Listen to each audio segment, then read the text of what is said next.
Livro Bom Dia Espírito Santo, de Benny Hinn. Capítulo 12.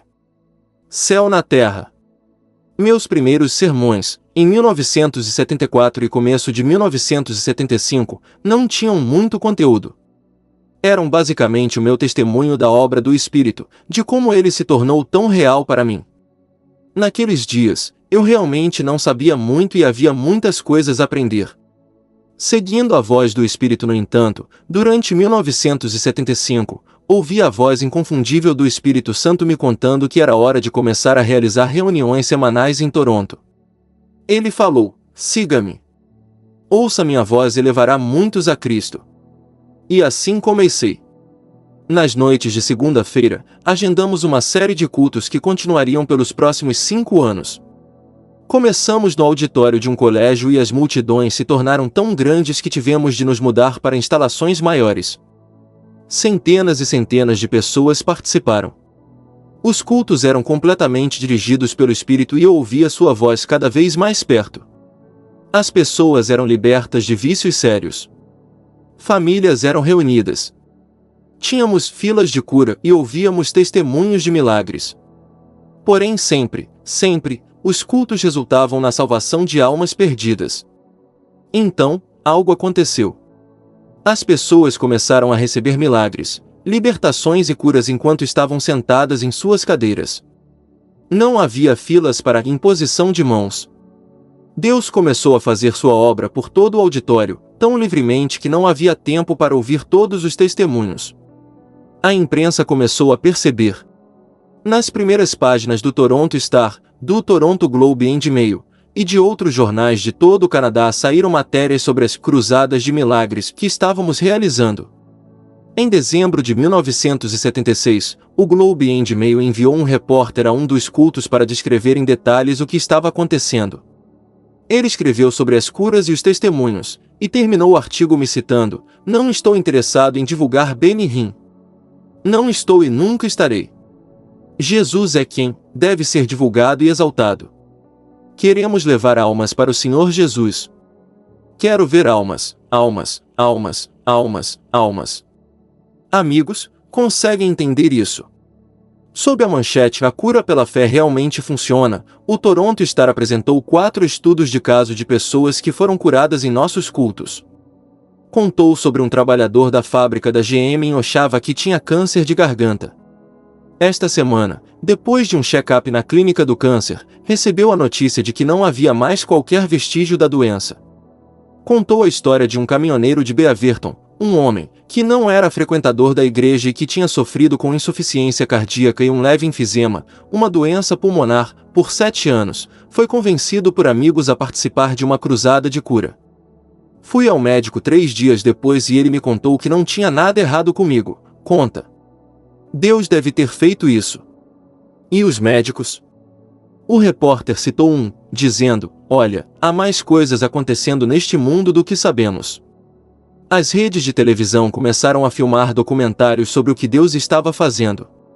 A Canadian Broadcasting Corporation, CBC, a Global RV e a grande rede independente em Toronto, a Channel 9, produziram especiais. Tivemos nosso próprio programa semanal de televisão, que foi transmitido em horário nobre, depois dos 60 Minutes, por 1 ano e meio. Um táxi amarelo em Pittsburgh e deixar a grande cidade de Toronto em 1979 não foi fácil para mim. Era onde eu tinha sido salvo, curado e tocado pelo poderoso Espírito de Deus. A imprensa não tinha nada além de boas notícias para informar sobre o ministério. Mais uma vez, prometi seguir a liderança do Espírito Santo. Sabia que ele queria que eu construísse uma igreja e estabelecesse um ministério internacional. Ele tinha falado sobre isso anos antes, em 1977.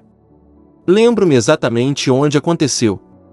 Foi em Pittsburgh, andando em um grande táxi amarelo, que tive uma conversa com o Espírito sobre isso. Em relação ao ministério, ele falou: "Ele vai tocar o mundo." Eu me perguntei: onde será? Nova York? Los Angeles? Mas, sabe, o Espírito tem uma forma surpreendente de guiá-lo. Em julho de 1978, viajei para Orlando, na Flórida, para falar com o pastor Roy Arthur. Ele me contou sobre sua filha, Suzanne, que estava frequentando a Evangel College, em Springfield, no Missouri. Como era solteiro, fiquei animado. Eu me convidei para voltar e passar o Natal com eles, e Suzanne estava em casa para os feriados. A primeira vez que a vi, o senhor disse: "Essa é sua esposa." Apenas isso. Eu senti. E ela também. Porém precisava ter certeza, então comecei a pedir sinais a Deus. Ficava levantando problemas. E todos eram respondidos. Pensava, é só coincidência? Ou Deus realmente quer que eu me case com essa jovem? Tentei então um último sinal, um bem difícil. Estava voando de volta para Orlando vindo de San José, na Califórnia, em 1º de janeiro de 1979. Tinha feito uma viagem rápida para pregar no culto de Ano Novo. No avião, tive uma conversa com Deus. Falei: se ela realmente deve ser minha esposa, faça com que me diga, quando eu voltar, fiz um cheesecake para você. Foi o teste mais difícil que pude pensar. Suzanne me encontrou no aeroporto de Orlando e as primeiras palavras que saíram da sua boca foram: "Benny, fiz um cheesecake para você." Depois, continuou: "Não espere muita coisa. Nunca fiz um cheesecake antes." Ficamos noivos em 2 semanas e nos casamos mais tarde naquele ano. Com o passar do tempo, todos os sinais apontavam para Orlando, na Flórida, como o lugar onde começaríamos um ministério mundial. Com umas poucas pessoas, o Orlando Christian Center começou em 1983. Agora, ele toca a vida de milhares de pessoas toda semana, além de ter uma audiência nacional via televisão. Ele não é um promotor, para ser honesto, não tinha ideia de onde o Espírito levaria minha vida quando comecei meu relacionamento com ele. Tudo o que eu sabia era que ele era real e desejava minha amizade. Queria ser meu professor e guia. Porém aqui mostro o que cheguei a aprender. O Espírito Santo nunca vai se promover, ele vai promover Jesus. Nunca vai criar um lugar de grandeza somente para si, dará a honra ao Senhor. Também aprendi que o Espírito não é a fonte dos dons de Deus. Ele é quem o ajuda a receber do doador, que é Deus Pai. É também ele quem o ajuda a receber Deus Filho como Salvador e Senhor. Seu pedido ao Espírito, mesmo um descrente sente o poder do Espírito Santo. Conversei com centenas de pessoas sobre suas experiências de conversão e muitas me contaram: estava acontecendo algo que não conseguia explicar. Sentia-me desconfortável em relação às coisas que estava fazendo. Esse é o poder de convencimento do Espírito. O Senhor disse: "Meu Espírito não contenderá com ele para sempre." Gênesis 6:3. Há um combate acontecendo quando o Espírito Santo tenta mostrar que você precisa do Senhor. É por isso que as pessoas ficam tão desconfortáveis na presença de Deus antes de serem salvas. O Espírito é, na verdade, um testemunho de Jesus. Quando vier o Conselheiro, que eu enviarei a vocês da parte do Pai, o Espírito da verdade que provém do Pai, ele testemunhará a meu respeito. João 15:26. O propósito vital do Espírito é guiar as pessoas até Cristo. O Espírito condena e convence. Conheci pessoas que deixaram o encontro do Evangelho e se sentiram, literalmente, perseguidas pelo Espírito Santo. Sentiram-se miseráveis em seus pecados. Experimentavam uma pontada contínua no coração. O Espírito não os abandonou enquanto não fizeram as pazes com Deus por meio de seu Filho. Ele vai entrar em sua mente e apresentar a verdade das Escrituras, convencendo da validade do Evangelho. E depois que tiver dado seu coração a Cristo, ele ainda estará ali, ajudando-o a testemunhar pelo Senhor. O profeta Miqueias escreveu: "Mas, quanto a mim, graças ao poder do Espírito do Senhor, estou cheio de força e de justiça, para declarar a Jacó a sua transgressão, e a Israel o seu pecado." Miqueias 3:8, ele pode lhe dar o poder para falar. De fato, é inútil tentar proclamar a palavra de Deus sem o Espírito Santo sobre você. Ajude-me. Quando você diz: "Espírito Santo, ajude-me a conhecer Jesus", ele não vai desapontá-lo. Está sempre disposto a ajudar. Ouça o que diz o salmista: "Não me expulses da tua presença, nem tires de mim o teu Santo Espírito." Salmo 51:11. Então, no instante seguinte, ele diz: devolve-me a alegria da tua salvação e sustenta-me com um espírito pronto a obedecer. Versículo 12. O Espírito Santo está disposto. Sempre que você disser, ajude-me, ele responde, ajudarei. Quando você pede, ensine-me, ele responde, estou pronto. E quando você diz, ajude-me a orar, ele fala, vamos começar. Ele está bem ali, gerando em você o desejo de orar. Está encorajando por trás da vontade de falar ao Pai e ao Filho. Paulo escreveu essas poderosas palavras. Por isso, eu lhes afirmo que ninguém que fala pelo Espírito de Deus diz, Jesus seja amaldiçoado, e ninguém pode dizer, Jesus é Senhor, a não ser pelo Espírito Santo. 1 Coríntios 12, 3. Quando você canta Ele é o Senhor, e realmente sente isso, é uma prova de que o Espírito Santo está dentro de você. Está usando para proclamar que Jesus Cristo é o Senhor do mundo inteiro. No momento em que confessa a morte, o sepultamento e a ressurreição de Cristo, você já passou pelo teste do Espírito. As Escrituras dizem, vocês podem reconhecer o Espírito de Deus deste modo, todo espírito que confessa que Jesus Cristo veio em carne procede de Deus, mas todo espírito que não confessa a Jesus não procede de Deus. 1 João 4, 2, 3. Ele diz, dessa forma reconhecemos o espírito da verdade e o espírito do erro. Versículo 6. Sua salvação está bem no centro da obra do Espírito Santo. Na verdade, é ele que realmente vai adotá-lo na família de Deus. Paulo escreve, porque todos os que são guiados pelo Espírito de Deus são filhos de Deus. Pois vocês não receberam um espírito que os escravize para novamente temerem, mas receberam o espírito que os adota como filhos. Romanos 8, 14, 15. E aqui é como você expressa isso. Por ele, clamamos, Abba Pai. O próprio Espírito testemunha ao nosso espírito que somos filhos de Deus. Se somos filhos, então somos herdeiros, herdeiros de Deus e co-herdeiros com Cristo, se de fato participamos dos seus sofrimentos, para que também participemos da sua glória. Versículos 15 a 17. Colocado para adoção, o Espírito olhava para você e via um órfão. Ele falou, vou adotá-lo. Ele é seu pai. Por quê? Porque é o Espírito do Pai. Lembra-se da música de Dottie Rambo, Holy Spirit, e o are welcome in this place, Espírito Santo, você é bem-vindo neste lugar? Ela foi inspirada a escrever Omnipotent Father of Mercy and Grace, Pai onipotente de misericórdia e graça. Isso é o Espírito. Sem ele, é impossível aproximar-se do Pai. Paulo lhe afirma, por meio dele tanto nós como vocês temos acesso ao Pai, por um só Espírito, Efésios 2,18. Por meio de quem? Por meio de Jesus, tanto judeus quanto gentios podem se aproximar de Deus pelo Espírito Santo. Porém aqui está a parte mais animadora de tudo. A Bíblia diz que o Espírito Santo lhe foi dado como uma garantia da vida eterna. Quando vocês ouviram e creram na palavra da verdade, o Evangelho que os salvou, vocês foram selados em Cristo com o Espírito Santo da promessa, que é a garantia da nossa herança até a redenção daqueles que pertencem a Deus, para o louvor da sua glória. Efésios 1:13, 14. Não há dúvida sobre isso. O Espírito Santo está preparando você para o céu.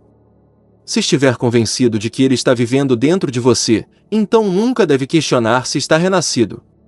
Nunca deve questionar se o céu é o seu lar. E nunca deve questionar se terá a vida eterna.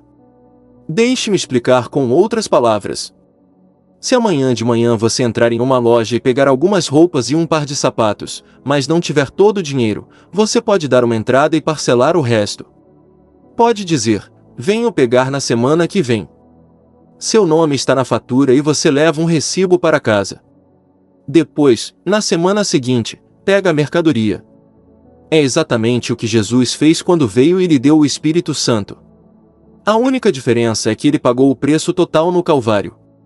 Eis o que ele falou, paguei por sua vida, mas também paguei uma prestação inicial que garante que ela é minha.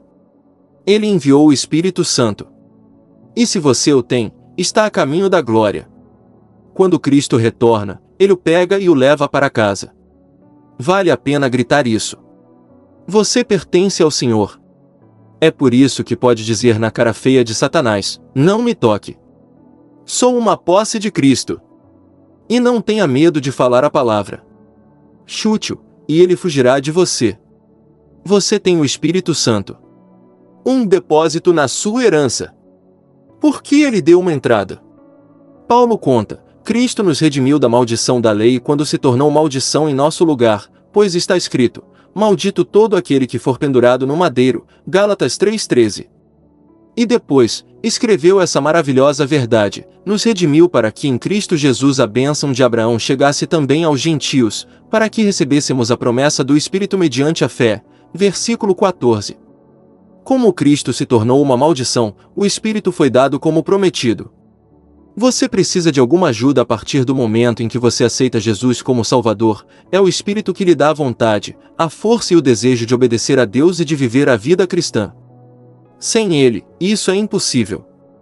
O apóstolo Pedro nos fala: agora que vocês purificaram a sua vida pela obediência à verdade, visando ao amor fraternal e sincero, amem sinceramente uns aos outros e de todo o coração. 1 Pedro 1,22.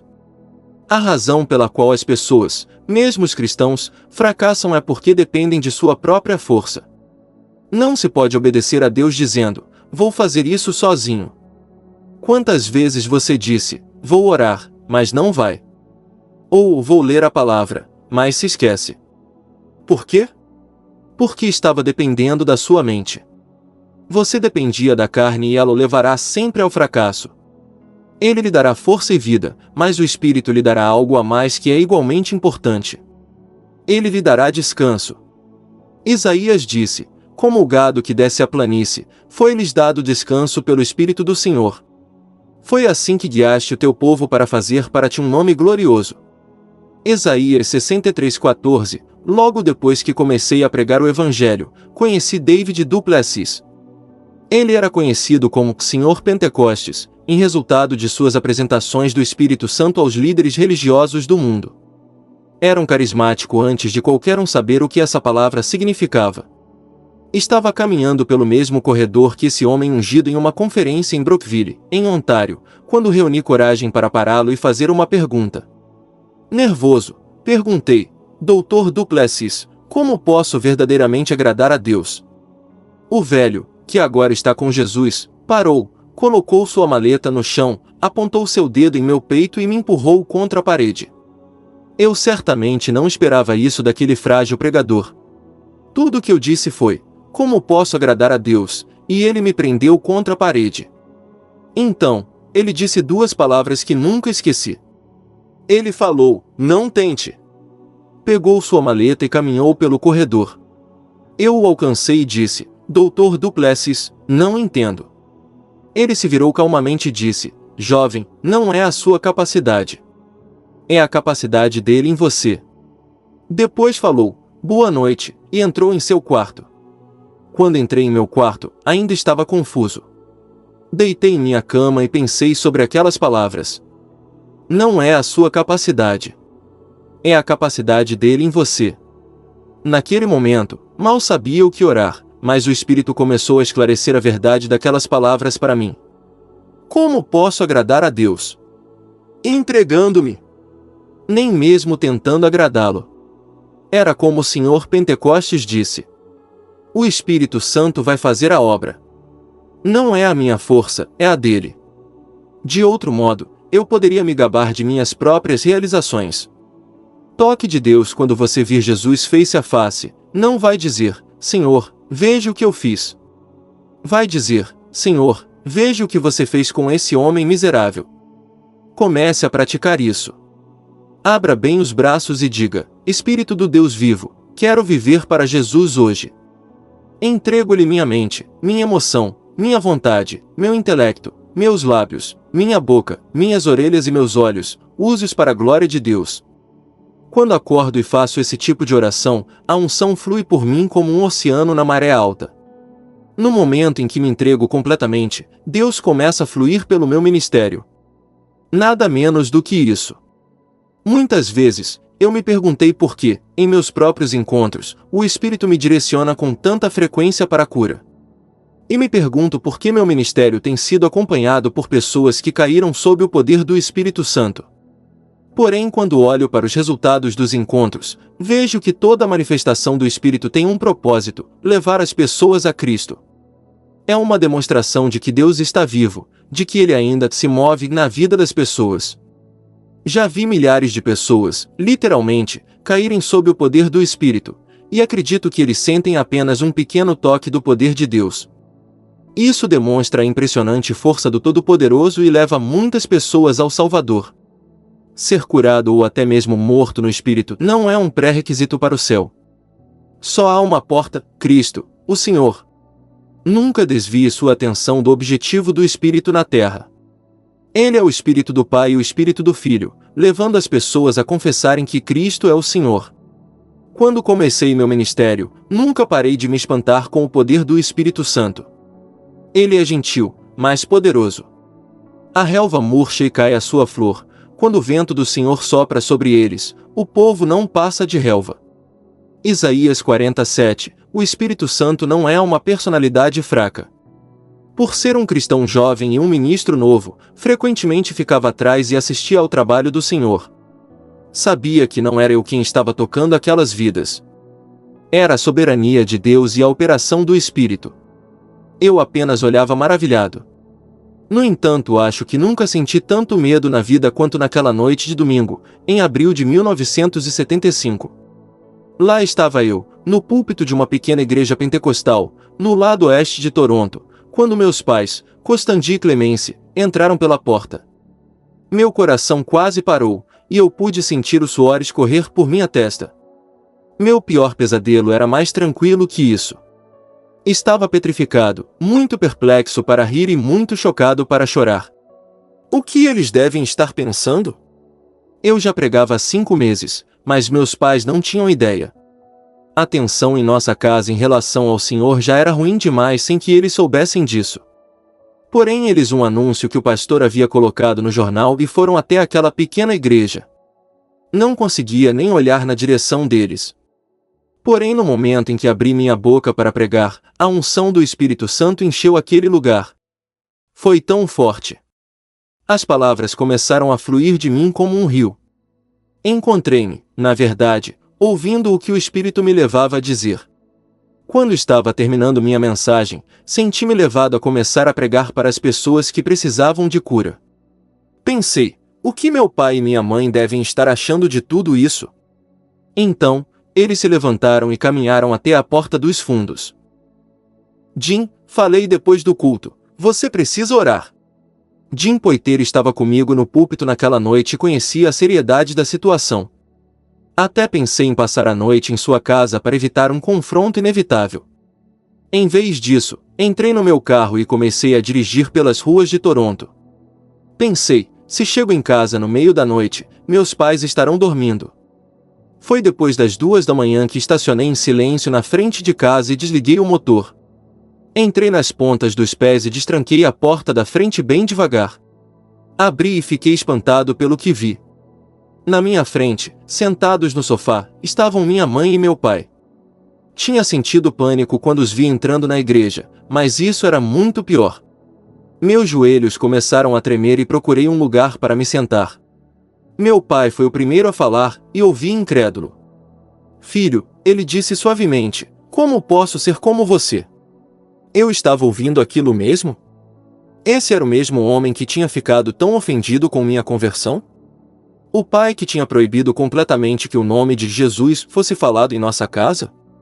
Realmente, queremos saber, ele continuou. Conte-nos como podemos ter o mesmo que você. Olhei para minha querida mãe e vi lágrimas começando a escorrer por seu lindo rosto. Não conseguia conter minha alegria naquele momento. Comecei a chorar. E durante a hora seguinte daquela noite inesquecível, abri as Escrituras e guiei meus pais pelo conhecimento salvador do Senhor Jesus Cristo. Meu pai perguntou, Benny, você sabe o que me convenceu? Ele me contou que quando comecei a pregar, ele se virou para minha mãe e disse, esse não é o seu filho. Seu filho não consegue falar. O Deus dele deve ser real. Ele não sabia que eu tinha sido completamente curado da gagueira. A maravilhosa conversão de meus pais permitiu que o Senhor literalmente se espalhasse pelo resto da família. Henry apareceu e foi salvo. Meu irmão mais novo renasceu. Depois aconteceu com Chris. Se você já ouviu falar em salvação de um lar, foi isso. O lar dos Rim foi transformado em um paraíso na terra. E a mudança não foi temporária. Foi uma obra permanente do Espírito. Hoje, Chris, Willie, Henry, Sam e Mike estão totalmente envolvidos no ministério. Mary e Rose são cristãs comprometidas e vivem para o Senhor. E Benny? Bem, você sabe o que tem acontecido a ele. O mais importante primeiro, assim como o Espírito Santo tocou minha vida e levou meus pais a Cristo, Ele quer o mesmo para você. A maior obra do Espírito não é levá-lo a algum tipo de êxtase celestial na terra. Isso pode acontecer, mas seu objetivo é eliminar o pecado e levar as pessoas para Jesus. Durante a leitura deste livro, você pode ter dito: é isso que quero. Quero ter um maravilhoso relacionamento pessoal com o Espírito Santo. Mas você está pronto para isso? O que aconteceu comigo na noite em que o Espírito entrou no meu quarto não foi o primeiro passo. Começou muito antes. Você precisa colocar as coisas mais importantes na frente e subir cada degrau na sua escada espiritual, meu amigo. Se você nunca pediu a Cristo para entrar no seu coração, agora é o momento. É o passo mais importante que vai dar. Neste momento, diga: Jesus, confesso que sou um pecador.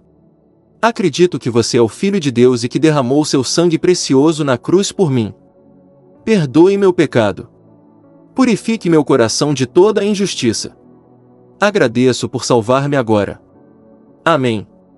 Se você falou essa oração do fundo do seu coração, está pronto para começar uma nova vida no Espírito. E todo dia, enquanto ora, leia a palavra de Deus e conte aos outros sobre seu amor, você sentirá a orientação animadora de Deus. Cheguei à conclusão de que sou totalmente dependente do Espírito Santo. Ele é tudo que tenho. Ele é tudo que você tem. Jesus lhe prometeu e Deus o enviou para que você tenha conhecimento, poder, comunhão e confraternização. Ele vai ungí-lo, ajudá-lo, inspirá-lo, confortá-lo, dar-lhe descanso, liderá-lo e guiá-lo, ajudá-lo a orar e muito mais. Ele está esperando para começar um relacionamento com você que mudará sua vida para sempre. Porém, cabe a você fazer o convite. Quando o sol sair amanhã, ele vai querer muito ouvir você dizer: bom dia, Espírito Santo. Se esta mensagem tocou o seu coração, compartilhe com alguém que você ama. Inscreva-se no canal, deixe seu like e comente aqui o que o Espírito Santo falou com você hoje. Até o próximo capítulo. Deus te abençoe.